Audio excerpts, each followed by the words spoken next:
سلام دوستانو، ستړي مشي، وخت مو په خیر. دوه بیخي لنډ مهم او تازه خبرونه ته ښه راغلاست. تخار کې وسلوال برید 4 مړي روغتون ته وړل شوي. د افغانستان شمال ختیځ ته په تخار کې امنیتي چارواکي وایي بېګا د وسلوالو په برید کې دغه ولایت د پولیسو امنیت امیر په ګډون نږدې 40 سرتیري وژل شوي دي.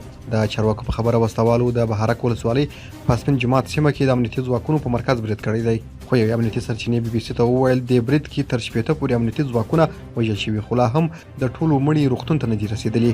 د محمد ظریف په نوم یو سرتیري بي بي سي ته وویل جګړه د شپې 3 بجې پیل شوه، تر 5 روانه وه، نه هوایي او نه ځمکنۍ مرسته راغله، لاس ټانکونه وسوځېدل او 15 تر 40 مړي لرو. نوموړی وایي خدای پیدا کړی یم، له هیچا نه ویرېږم، له هغه ویرېږم. ولسمشر او ښاغلی عبدالله که د ولس په درد خورئ سم حکومت وکړئ او د حکومت او د بچیانو ته نجات ورکړئ. که نشئ کولی ولې واکمن ناست یاست؟ بل کس راولئ تر څو به دا ولس د خپل اولاد غم ته ناست وي. تر اوسه د دې برید مسؤلیت چا نه دی منلی. جلال آباد کې د پاکستان ویزې اخیستلو ګڼه ګوڼه کې 11 مېرمنې وژل شوي.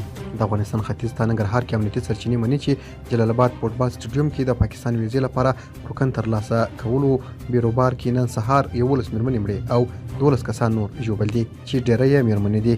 سیمه کې د بي بي سي خبریال وایي دغه سټیډیوم کې نن زرګونه کسان د ویزې ترلاسه کولو لپاره ورټول وو. عین شهیدان وایي بیروبار او هجوم کې مرګ ژوبله اوښتې.